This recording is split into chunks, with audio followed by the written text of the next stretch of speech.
Double check your class schedule. Oglethorpe E, again, affordable care class. And we'll go ahead and jump on this thing. So Nathan in the general seminar mentioned that the House had passed the tax reform. Everybody hear that? Everybody aware of that, that the House passed the reform? Obviously going to the Senate. Senate will make some changes, but one interesting thing that I noticed is they attached affordable care to it. Did everybody see that? Yeah. So they couldn't get it passed earlier, or they couldn't get rid of it earlier. So now they've attached it to the tax reform. So what do y'all think about that? Yeah. I think a lot of people want to see the ACA go away, or at least revised so that it's a little easier process. You know, in the class before we were talking, and there must be 1,000 different situations that can go on, and of which they don't have answers for all of those, either from a software standpoint and code, or you call the IRS, or you call the marketplace. So there's still a lot of moving pieces with this product. I thought it was interesting, though, that they attached it to the tax bill, and somebody in an earlier class said the reason why they did that, they don't want to pass the tax reform. They really don't. They think by tagging this along with it, it just kills it, and then the Senate can say, hey, we tried. We tried to pass reform, but you guys, it didn't get voted on. So anyway, like normal up there, and Jason lives in Virginia, not far from D.C., so anyway, it sounds like it's become a political football again, so unfortunately.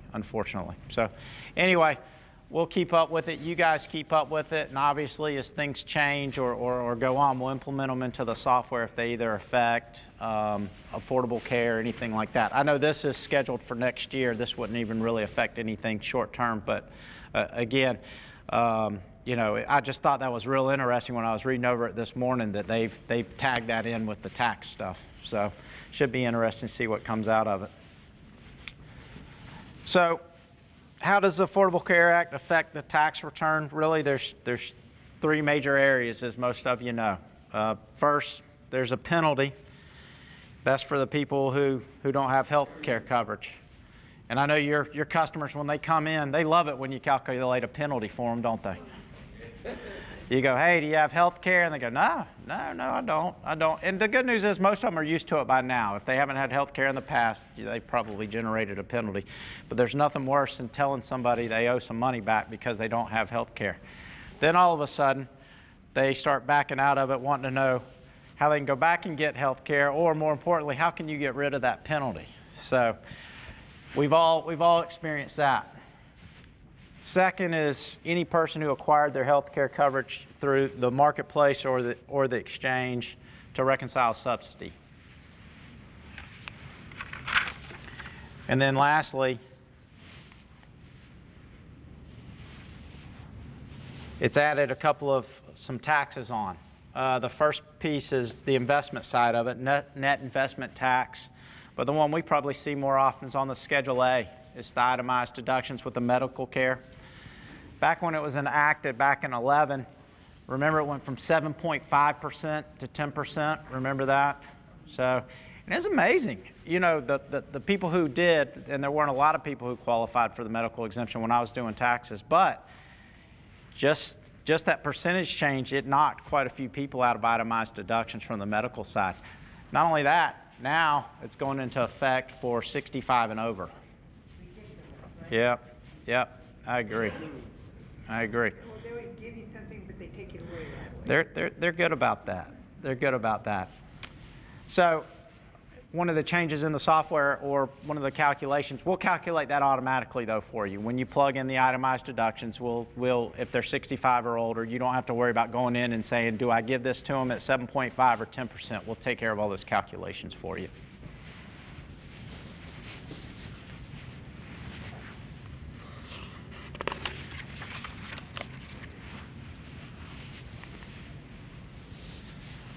So what is the Affordable Care Act?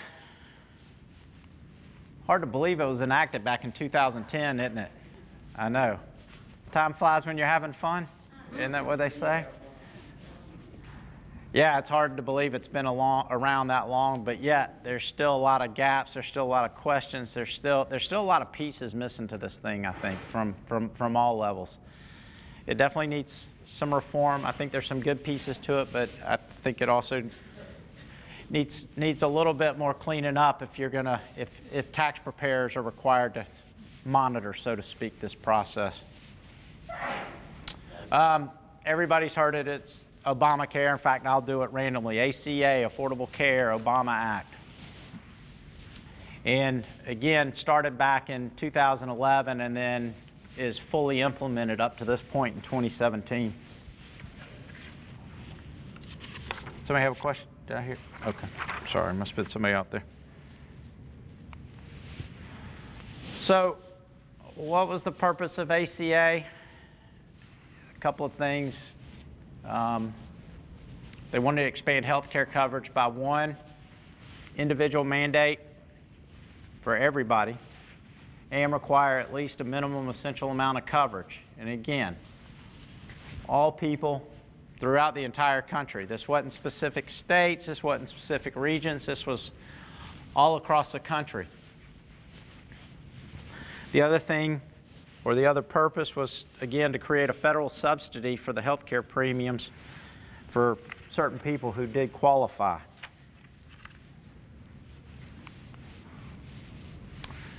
Minimum essential coverage. What is it? Well, it established minimum levels of benefits for the Affordable Care. So what were those benefits? Number one, no pre-existing conditions, maternity benefits, coverage of children until age 26, limitations on out-of-pocket maximums and deductibles, lifetime caps. Also, the benefit plan or the policy has to pay a specified percentage of premium collected or employee contributions on claims.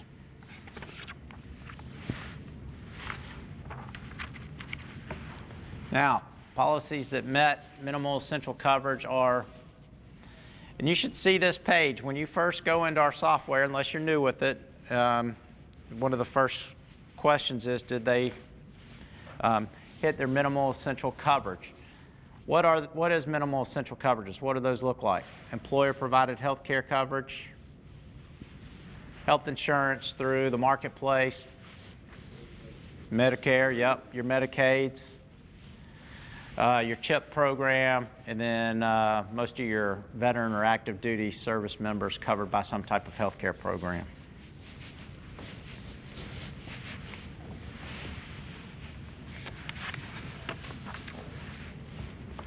So the intended purpose of Affordable Care was, again, to expand health care coverage. And they imposed what was called the individual mandate. That individual mandate, your customers love that, don't they? I hear that a lot. So what is it? Everyone on the tax return has to have a minimum essential amount of coverage, or guess what? They pay some money if they don't, right? So they have a shared responsibility payment. Who is that? That's everybody. The taxpayer, the spouse, and every dependent that you claim on the tax return. So everybody is part of this mandate.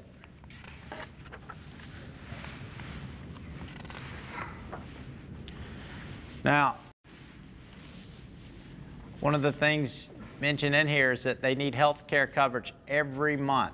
Every month. So a person is considered to have coverage in a month they had for any part of that month. That is a part of that. And I think they give you what, a 2-month gap? Is it 2 or 3? I think it's 2. Is it? Okay. I may have an error here then, because I think on another slide it's a 2-month gap before. Okay. Thank y'all. I'm disappointed in my other classes. They didn't catch that. So.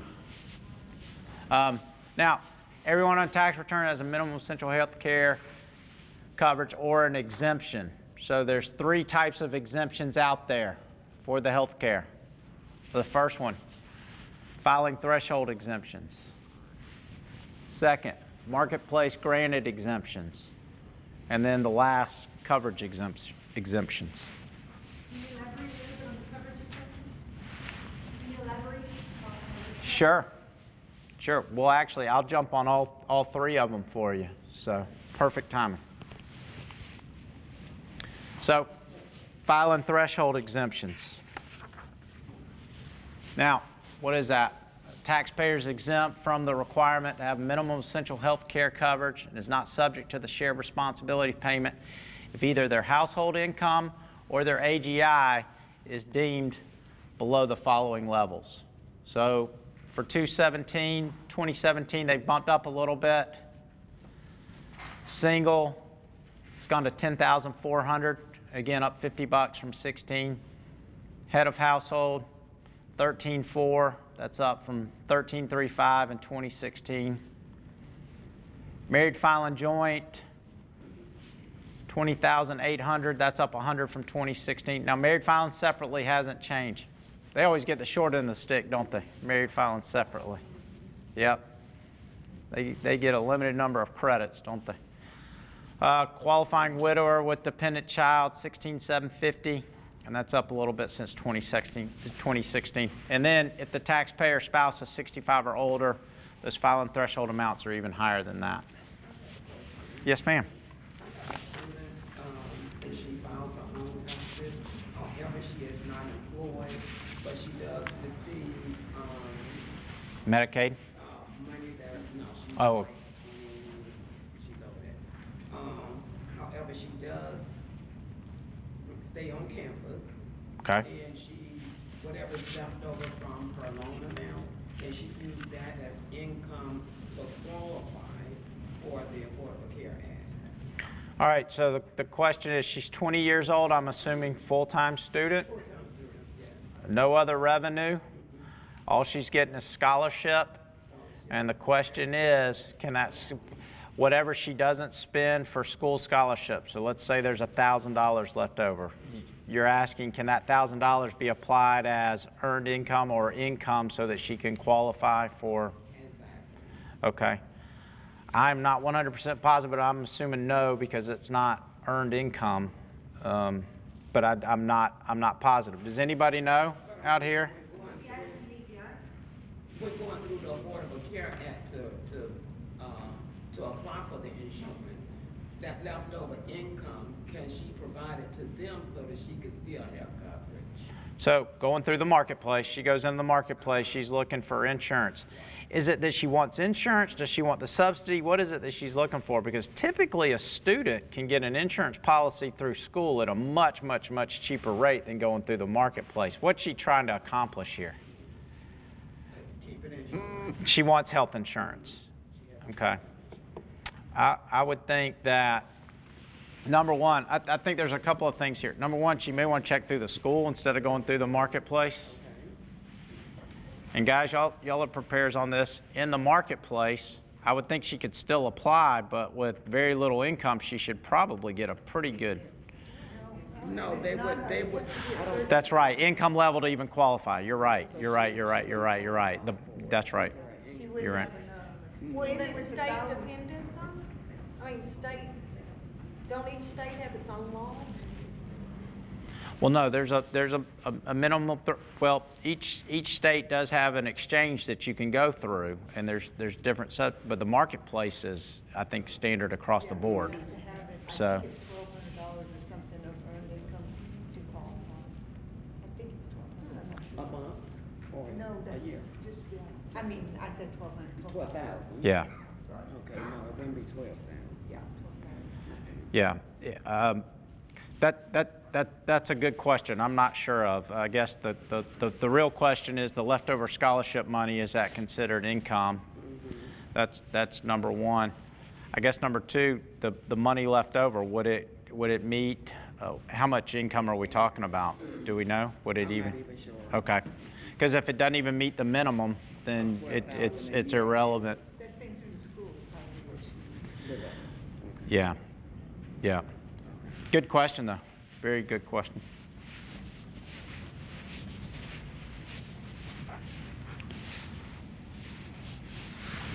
All right. So we got through the, Can I go back to the gap again? I'm just reading something, and it says, if you had a short gap in coverage that lasted less than 3 months, note that if your gap in coverage lasts for 3 months, you'd be on the hook for the penalty for all 3 months. So it would have to be just a little under the whole 3 months. Gotcha. So it'd be just- 2 and whatever that percentage is. Okay, all right, very good, okay. I just don't All want right. it to go away. Well, I was thinking it was 3 months. Yeah. So just a little bit short of 3 months then. Okay, perfect. Thank you for looking that up. All right, marketplace granted exemptions. What are these? Well, issued by the federal marketplace or state exchange for reasons specified. Taxpayer must have applied for the exemption with the marketplace or the state exchange and met the conditions for the exemption. Also, each individual on the tax return is treated separately, and each person on the return must apply for a marketplace coverage exemption. Also, part of those granted exemptions, when approved by the federal marketplace or state exchange, they'll be issued a 5, 6, or 7-digit certificate number, which is entered in the return.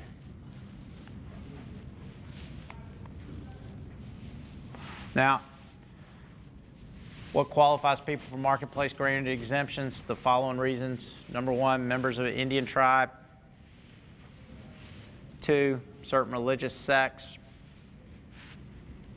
Members of healthcare sharing ministries. General hardship. Incarceration. The coverage is being deemed unaffordable. And then being ineligible for Medicaid in a state that did not expand that Medicaid coverage.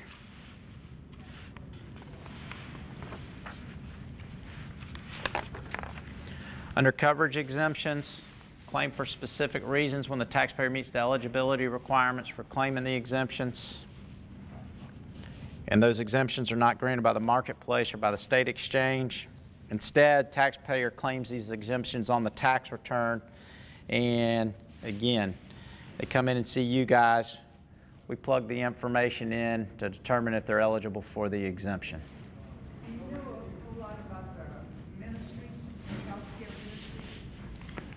ministries? I don't know a whole lot about it, but what's the question? And we got a resource here of about 40 people in a room. Apply for that, but I'm just wondering how much stuff I need to have to prove that that's what they are. I mean, a lot of them can come in and tell you that they belong to the ministry. Well, they should have a certificate. Yeah, that well, I with got it from some of them, but Okay. I have some of them that he said he lost his card and stuff, so I'm wondering if I should just say, no, I can't do it till you bring me your card, or. Unless I would have that certificate on file, and again, it's just me, but I think you can go with them back into, correct, the website, and then you should be able to access it and print it back out. Was it a question, or are you going to help her out with it? A question, for example, there was a case in Medicaid in the state that did not expand Medicaid coverage. Texas, like for example, they didn't expand for Medicaid. Is there like a website or something where we can see as far as the income? I would. Because it depends for Medicaid. If they're low income, for example, they become their income until they call marketplace and they're not eligible to purchase insurance because the income too low, and they refer them to go apply for Medicaid. Right. Then they go to Medicaid and then tell them, based on the income, you don't qualify for Medicaid, so that makes them exempt. So, yeah, I mean, again, if they're ineligible for Medicaid in that state, obviously. But is there like a page to check the income requirements? We should be with that Department of Human Services in the state of Texas that are different per state. Yeah. Okay. So it is. It's a chart out there when they go apply for services, human services, and labor. It is a chart. So 32 states did expand it, 19 did not. Texas is one of the states that did Right. not. Yeah, they didn't. And they didn't expand in Mississippi either. So through Human Services, though, they should be able It's to a get chart, yeah. the It is. exemption, The and then you information is plug right that there. in. Okay. Correct. As long as they get the code from the marketplace, Right. It's out of our hands. There's nothing else we need to do for them. Yeah, but there's some lazy people. They want us to. Well, I mean, you go. They want you to go on the marketplace to find it? Yeah. You go through the marketplace and just get get that code, and that's all you need. When I stopped doing taxes, my customers must have gone to see you. They wanted me to do everything.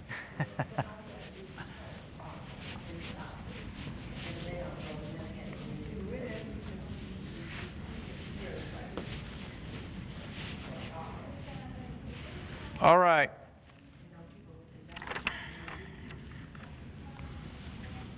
All right, so coverage exemption. What can the taxpayers claim on that for the following reasons? Short coverage gap. And that's where the taxpayer went without coverage for no more than 2 consecutive months during the year. So there's the short coverage gap. Again, we mentioned Indian tribes. You know, if the taxpayer was either a member of a recognized Indian tribe, including Alaska Natives. Incarceration, so they were in jail or prison. Members of the health care sharing ministry. And again, citizens living abroad, and then coverage is considered unaffordable. Okay, but if the taxpayer, if the person was in jail or prison, you couldn't do it anyway. So, Do what now? I said if that person was incarcerated. Right. You couldn't claim on their taxes because they were in prison. That's correct. They also, I think it was based on if they were claiming themselves and they were incarcerated during that period. So they wouldn't get penalized for not having health care during that time frame. You So- could claim somebody if it's your kid, if they weren't in there the whole year, you know, just 6 months, you know, so. Correct, as the dependent. So let's go back to your question. You're saying a child is in jail? Right. If the Okay. child was incarcerated and been away for a year. Yeah, I mean, if it's the entire year, absolutely. It's not even claimed on the tax return. We're talking, and so what she was just saying is, hey, he was in for, let's say, over the 2-month period or whatever. You do claim him as the dependent. You're exempt during that time frame that he was incarcerated. Okay, good question. All right, the shared responsibility payment. What is it? The responsibility payment is a fee or tax for not having health care coverage on an exemption. Now, there's 2 ways that you can calculate this. First, it's a percentage of the household income. And then, second, an assessment for each person who lacks the coverage.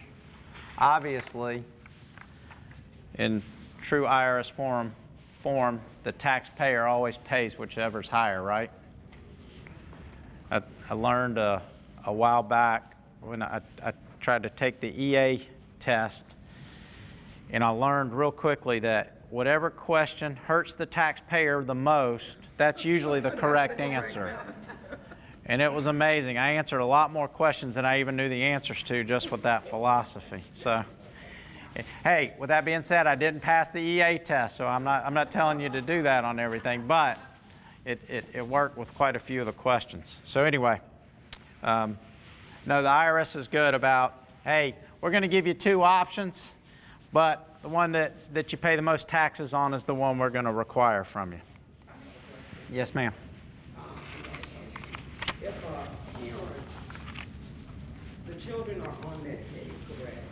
But the parent's income, say like she made like $20,000, and to apply for the Affordable Care Act, the insurance would be too much for her. It costs too much. Okay. Could she then obtain an exempt number from the Affordable Care Act? Yeah, I mean, the parameters, I'm not sure what those are, but yes, if it's truly too expensive based on, and it qualifies as unaffordable care, then yes, that would be an exemption. So you have to have that exemption number in order to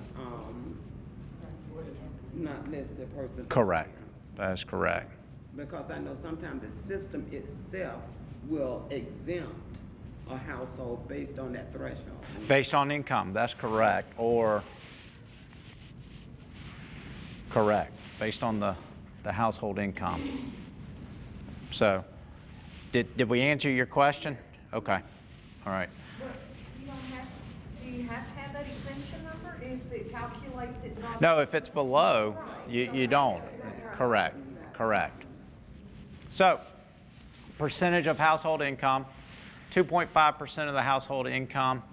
That's up. It's same as last year. That hasn't changed, but up from 2015. Maximum total yearly premium for national average bronze. So the bronze plan, that's the index that they work off of. For one person, it's $2,676. For two people, it's $5,352. Three people, $8,028. Four people, $10,704. Five or more, it caps out at the $13,380.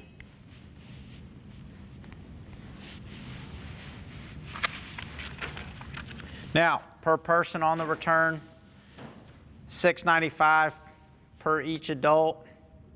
Look at the difference in that since 2015. That's jumped up a bunch, isn't it?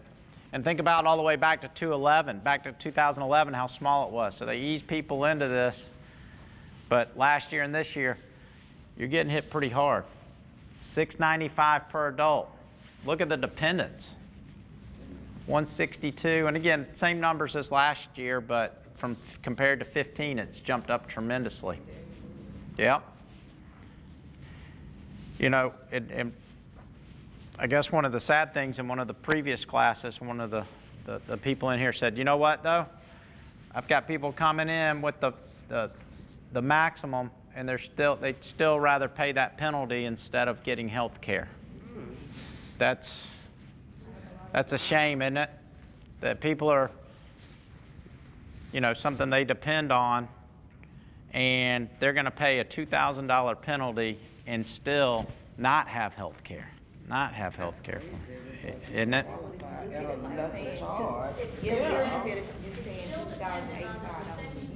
It is. Yeah. Correct. Absolutely. Absolutely. It depends on how you look at it. What's Yep. going on. Oh, yeah, she doesn't You're right. understand It either. depends on how sick you get. Readdress that, the 2.5% of the income. So it's 2.5% of household income or per child. But they're going to pop you with the higher of them. Yeah, but So- suppose you look at it like you're an individual, and you can't, say you're like 22 years old. Sure. And you have a nice job, and you're not sick leave or whatever, and you're gonna pay an average of 2,000 and something per year, as of paying $695. Oh, yeah. one time. Yeah. No, You're not sick. I mean, you're 22 years old, nothing wrong, nothing saying it can't be wrong. That's right. But you have to look at it from both ends. I'd rather have insurance and I'm not sickly, but, you know, a 22-year-old be like, I pay that $695, as of paying $2,676. That's a great point, and that was the X factor. That's where they thought all the money was going to come from. These young people were just going to run out and buy health care. And the young people are saying, I mean, shoot, I remember when I was 24 years old, I was bulletproof, you know? I didn't need health care. Shoot. And I'm not going to spend $1,000 when I can pay a couple of $100 for the penalty. So, no, I get it. And I think this is probably one of the biggest gaps in the Affordable Care. You know, when the politicians were running the numbers, they're like, hey, every person, all these young people are going to buy policies. They're going to buy policies, and they didn't. They don't even really believe in buying, they have second guess about, life insurance. I know Sure. health insurance is gonna Sure. be, because I seen it, I seen it done too many times, especially in my little area where I'm located from, everybody, you know, some people pass away or whatever, no insurance. So Yeah. You can take, if they don't do life insurance, they definitely not gonna do health. Yeah, I remember when I was young that if I was in their shoes, it probably wouldn't be a priority to me either. So, Richard, if somebody makes $85,000 in a family, which is not inconceivable, even with two teachers or whatever, the penalty is $2,125 just for the doctors. right. So then you figure the cost of the insurance and what they have to pay out of the deposit. Sure. And the high Sure. deductibles. Without a doubt. Without a doubt. That's why I'd like to see it. And then if the ones who do have it, they come in and they had extra income than they estimated they were gonna have. And then they have to. The pay that subsidy back, To me, paying that it back. was the hardest to explain to them why they have to pay those premiums. You got too big of a subsidy and you had to go back and explain and show and, Well, one of my clients, it was oil lease money, and so he got it in November market, so he didn't have time to. Sure. But he had the money, so he put it into IRAs, and so it helped him some. He still had to pay back Sure. a bit, but it Sure. did help him. much. Yeah, yeah. So, okay, I might be a little slow with that. So $80,000, and you have expenses, the mortgage, interest payments, taxes. Is that after all of that, or are they just taking that 2.5 right off top from the 80,000? Yeah, the 2.5, let's go back. It's off your household, total household income. W-2 income. Yep. Yeah, well, it would Yep. be like your AGI, Exactly. Exactly. you know, she was asking about expenses. So. Right. Adjusted gross, your AGI, that 2.5 comes off your AGI. So income, then you've got adjustments. That'll create your adjusted gross income. That's the number that they pull off of for the 2.5%. Just grab me, we'll jump in, I can show you in the software. We'll look at a 1040 and just.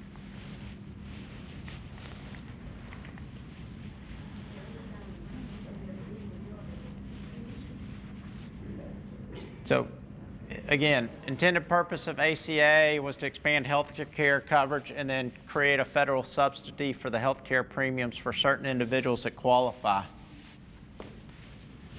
So the premium tax credit, it's a refundable credit, and again, it helps, we were just talking about it. It helps eligible individuals and families with low or moderate income afford insurance purchased through the healthcare marketplace. Now, again, to get the credit, there's a couple of requirements. Household income has to be between 100% and 400 of the applicable poverty level, or the taxpayer with a household income less than 100% of poverty level may still be eligible for credit if at the time they sought the coverage, the marketplace estimated their income would exceed 100% of the poverty level. Jason, don't you have a trivia question for him? Yes. So how many people paid the penalty in 2015? How many taxpayers?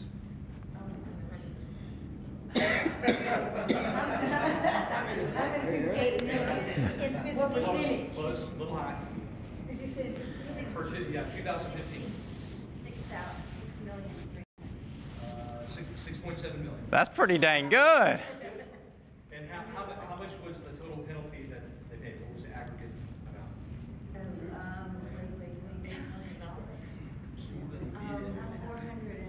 I'll give you a hint. It starts with a B. $333. A B. Yep. So there's over $3 billion. Okay. $3 billion. Well, that's a good thing to put in our newsletter, you know. They that? paid it, they paid pennies. Penalties. People paid $3 billion in penalties. I know I paid. My question is, where'd that money go? That's a bunch of. I know, but we still broke. It didn't go to the IRS and help them get phone lines, did it? That's everything. They assess the tax and they have less money than before they assess. It's unbelievable. It's unbelievable. That's why. Yeah. So, so let's complete the math. So in 2016, how many people paid the penalty? So it went from 6.7 million to how many in 16? Oh, probably. It went down. It went down. It went higher. Yep. Well, Well, it went higher than 6.7 million. Anybody guess? Actually 8.7. I'm surprised not higher. Now, the penalty actually went down. So can anybody guess the penalty for 78 went? 2 billion. That's what I heard. So people got health care? About 1.5 billion. People got health. The subsidies, the subsidies are about 20 billion. And can anybody tell me the investment tax that's being calculated? Can anybody tell me what the investment tax was last year? What was paid on the investment tax? 0.39%. It's about $16 billion. I wonder where that money at. You guys all made a lot of money last year. That's a lot of revenue going into the government. I know, but then they need to get it back. Yeah. Well, the sad thing is there's still a lot of people out there with health insurance. That's without. That's my whole point. If Yeah. they make this type of money, that with making it for people not having it, they need to make it affordable, the real affordable. Yes, the real affordable, not the fake affordable. The real affordable care. Because paying $160 for a premium is horrible. Yeah, no, My biggest objection is that in a free country, you shouldn't be forced to have health insurance. Well, That should be your choice. Yeah. All right, so when an individual applies for assistance to help pay the premiums for the health care coverage through the marketplace, a couple of things need to go on. Number one, marketplace will estimate the amount of the premium tax. Again, estimate based on a couple of things: family composition, projected household income, and then whether the parties are eligible for non-marketplace coverage. And as we were just talking about, those estimations, if you're off, holy cow, that's an uncomfortable conversation talking to one of your taxpayers when they're having to pay back $4,000, $2,000. I mean, whew. Yeah, I wouldn't want to have that conversation. So anyway, a point, number one, try to make sure if you're helping the customer with this, try to get it as close as possible. But you know, lay that foundation. Hey, there's a lot of moving pieces here. You know, there's a lot of moving pieces that can affect this, and let them know what those moving pieces are. Because what you don't want is that person walking in and having an additional $5,000 or $7,000 of tax liability, and they never saw it coming. So, and then, like in your situation, there's no way you knew that was coming. So, nothing you can do. He got it in November, but it was too late to do Yeah. anything about it for the year. Yeah.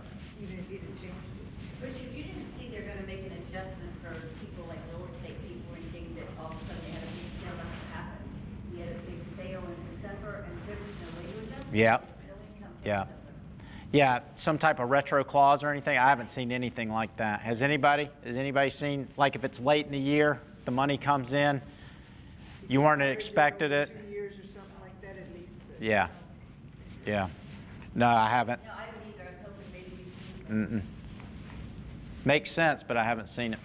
So, based on the estimate from the marketplace, the individual can, number one, have all, some, or none of the estimated credit paid in advance, which, how many of you all have had people get that advance? As high as premiums are, this is a huge piece of helping them with the insurance. And again, reduces the amount that they pay out of pocket for the monthly premiums. Now, these payments are called advance payments or premium tax credits or an advance credit payment. If the individual does not get advance credit payments, where do they get it? Yep. Now, an individual is eligible for the premium tax credit if they meet all of the following. Number one, have household income that falls within a certain range. What's that look like? Household income is the modified AGI of the taxpayer, their spouse, and then each individual that they claim. Modified AGI includes certain items otherwise that are non-taxable, like an example, Social Security benefits. And then cannot be claimed as a dependent by another person. Number three, they don't file married filing separately. Tax return, there's that married filing separate again. Poor married filing separate. They don't get anything, do they? Enroll in coverage through the health insurance marketplace. Number five, aren't able to get affordable coverage. Number six, not eligible for either government sponsored programs, Medicaid, Medicare. And then seven, pay the share of the premiums not covered by the advance credit amounts. So 1095A, who gets them? Who sends them? I'm sure you, it is. It is. So how many of you have had somebody come in, you've done the tax return, and then they got a letter saying, hey, where's that 1095A that was supposed to be on the tax return? They're not gonna release any money until you send in that information, making those changes. And I'm like, well, I asked you that. It's amazing how they have amnesia when they're in your office, but as soon as that letter from the IRS comes, they can tell you exactly what it is, probably exactly how much, and how quickly that gets on your desk when it's holding up that refund. So, okay, well, good. It isn't just me. So that's good. That's good. That's good. Well, and I had a lot of trouble. I had a client who said she had it with the marketplace, but never got the 1095A. Yeah, I had. And I would call and I'd order it, And they wouldn't send it. So, I don't know how many times I had to call for this one individual. And what did you do? Well, I finally finally asked get her, it? I said, can you just read it to me off the amounts? Sure. I created my own. So you just created a 1095. Yep. Now, if she gets a letter, though, so remember this: if she gets a letter from the IRS and you recreate it, they won't accept that. They've got to have the original. They got to have the original. They automatically send it to the client. They would send it to the client. Well, she gave me all the information. Yeah, I guess, did it have would it be the ID number from the marketplace? Did she have that with it also? Well, it was the lady at the marketplace that gave me all the information. It wasn't the customer giving you all the information. It was the marketplace. Okay. So why It had been mailed twice, and I got you. they just, somewhere there was maybe some kind of mistake in the address. Right. Something. Sure. And she moved. I got you. No, I got you. I got you. she was in the same place, but we had tried to correct her address. They had one number off the road. It was like a farm to market road, and they didn't put that last number, like it should have been after Right. 532 or So two scenarios there. We got the front end where the person, they come in mid-January and they want that refund quick. They're not willing to wait on that 1095A, so they're telling you, hey, I Always just call. I just call. yeah. Well, and then there's times when it in your scenario where they do want to be on it. They said, hey, I've got it, but the form never comes in. So you've got two extremes. One where they don't want to claim it on there, and then the other where they do want to claim it on there. They just can't get the form. My client one in October, a corrected one. Yeah. So when they get the letter from the IRS about the 1095A, everybody I've talked to mails it in, but I've heard that on the form, there we go. And you'll get it. Overtime was 7 days. That is perfect. That's exactly what I wanted to hear, because people have been telling me that on the form there's a fax number. There's certain requirements on the cover sheet that you have to put on there, but the turnaround time is so much quicker. So, and we had a lot of people, in fact, the majority of people were just mailing them in. And so several people said, hey, you fax them, it gets processed a lot quicker. Yeah. You haven't heard that they're gonna do, that they'll use scanning instead of faxing, have you? I have not. I have not. The taxpayers, when they get the letter, they didn't include the 1095, here you made a error. Yes, exactly. It's always the tax preparer's fault, isn't it? And then some people was thinking that you had to do an amendment. Yeah. No. No amended return. No amended return. Just plug it in and shoot it back in. What is it? Second page of the 1040, but I think it was just second page, isn't it? That's all they require. Yeah. And then that other form that showed the 1095A, and then the 8962. Yep, exactly. So, page 2 of the 1040, 8962, and then the 1095A, and then boom, you fax those back in. And you said within 7 days. That's, for the IRS, that's not bad. Sometimes not that long. All right, so the information contained on the 1095 is used to reconcile the net premium tax credit. Again, that's reported on the tax return. A taxpayer who purchased insurance in the marketplace, again, should wait for that 1095A. We talked about that, though. That's a big should there. What's on this 1095 that's so important? Policy number, who's covered under there, the enrollment premiums, applicable second lowest silver plan, so the SLCSP, and then also the advance payment of the premium tax credit. 1095B, what's that? What's the 1095B? Employer, exactly. Does everybody get one of these? They're supposed to, right? All the employers are supposed to, if you're employed. Has it been required, though, over the last couple of years? You know, the insurance comes out, or IRS comes out and says, it's going to be required this year, it's going to be required this year, and then it seems like right before tax season kicks in, I guess they hear so much feedback from employers saying, hey, I'm not going to get this, and hey, it's going to delay refunds, or this, that, and the other. They usually end up receding on that a little bit and allowing or not requiring the 1095B. So the question was asked, is it required? As of right now, the IRS hadn't come out and said, hey, you don't have to include it, okay? So as of right now, let's say it needs to be included, but again, I think they'll make a, you know, they'll allow it without it. Now, it may also be combined with the 1095C also. What's the 1095C? Insurance company. That's the, so every employee of an employer that has 50 or more full-time employees that are eligible for insurance coverage, they get this 1095C. Even people who don't take the coverage but qualify for it should still get this C. What does it identify again? Employee, employer, months of eligibility for coverage, and then the cost of the least expensive monthly premium. For the 1095B, that's 50 employers as well, right? No. As well?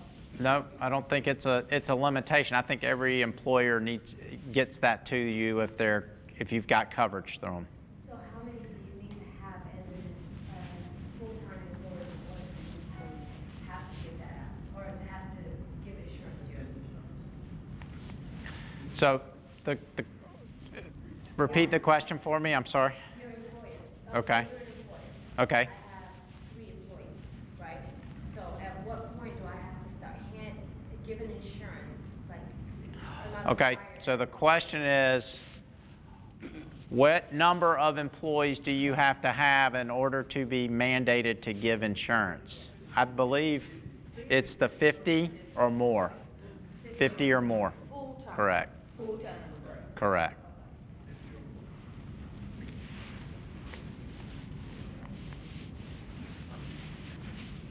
Oh, there it is, right there. 50 or more full-time employees who are eligible for insurance coverage will receive 1095. Yep.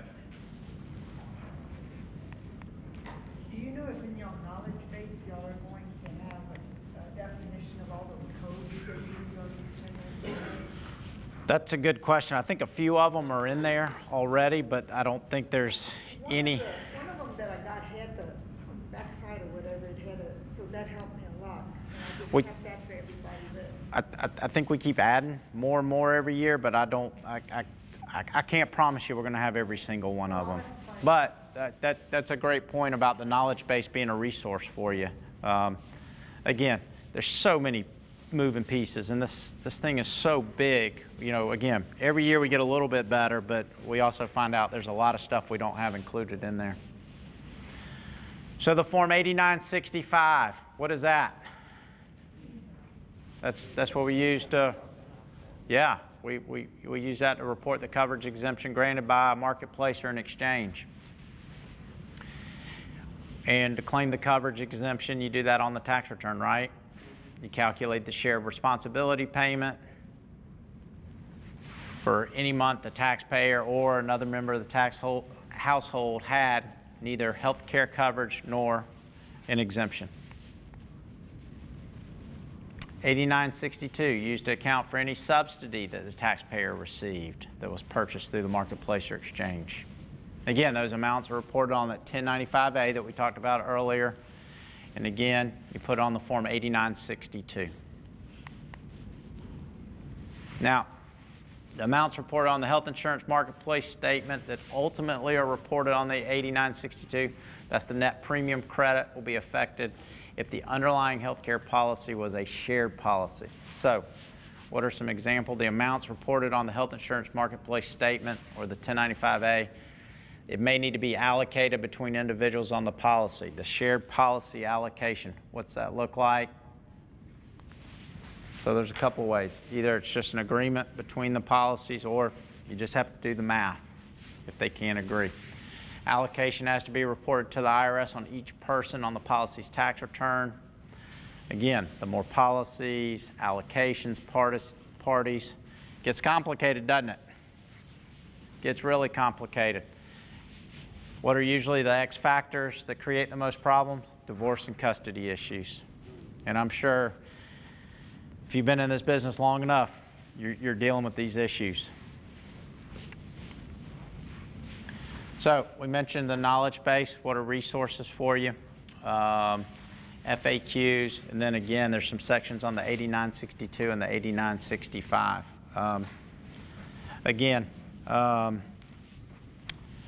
You know, there's a lot of moving pieces here, and there are some situations in every class. We figured out a situation where maybe the software hasn't calculated it all the way, or there was a manual calculation, or you know, there's pieces. Again, we're trying to evolve with the Affordable Care Act. With that being said, how many people are familiar with this from last year? Where you can say yes or no if you want to compute the responsibility payment. I mean, boom, you tag that no and it completely goes away. So last year, the IRS came out and said, in fact, it was really the middle of tax season, I think, when the IRS came out and said, hey, we're basically going to give you, somebody comes in and they said, I can't get my documents, I don't want to pay the payment, they have the option to do that. So obviously our first question back to the IRS was, okay, is this going to delay refunds? Is it going to hurt them on the marketplace if they go back to apply? You know, what are the ramifications? Well, they wouldn't tell us. There were, you know, they would give us no specific ramifications. So basically what we had to say is, hey, if you're answering no here, there could be ramifications. Again, delay an e-file. If you do a bank product, the bank may delay the rebate check. Personal information? Yep. So under taxpayer's information, if it's joint, you'll have taxpayer spouse, and then it would be the last line item.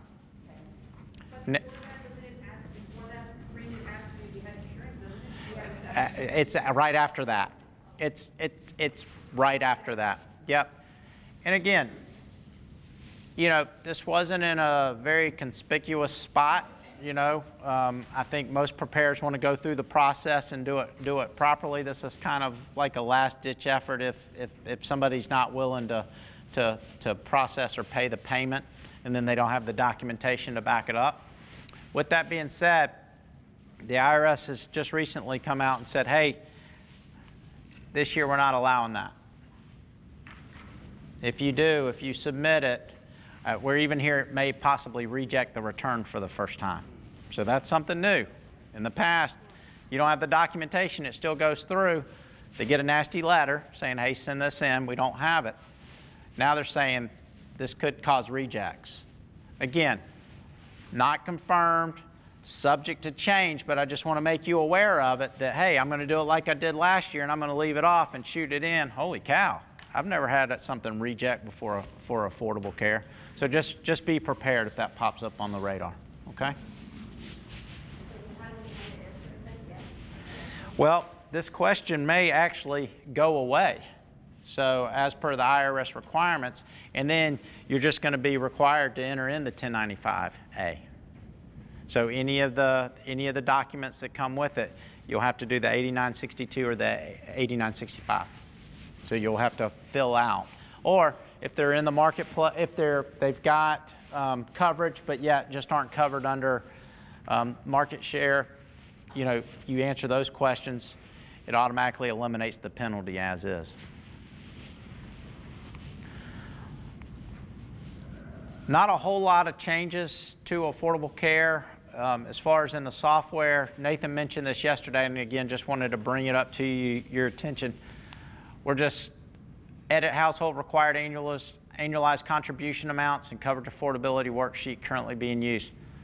That edit household required contributions, you had to enter those in manually. Now they'll calculate for you. So Not a huge enhancement, it just eliminates you having to do some manual processing on your end. You enter that where? For 17, that's when the software comes out, that will be in the program for him. I'll let y'all talk to Nathan about that. So, all right, I've been up here running my mouth a lot. What questions do we have about affordable care? Any unique situations that you've been dealing with? No, it's a question for the exemption to marketplace. When do we have to apply for that? And how long does it take? Oh goodness. So the question is, hey, I should qualify for an exemption. I apply at the marketplace. I've heard people getting it very, very quickly, and then I've heard horror stories of people, taking months and months and months. So I would advise them as quickly as possible. Yep. And the way I'd frame that is that, hey, it could take the marketplace who knows how long. The quicker you can get that, the earlier I can file your taxes for you.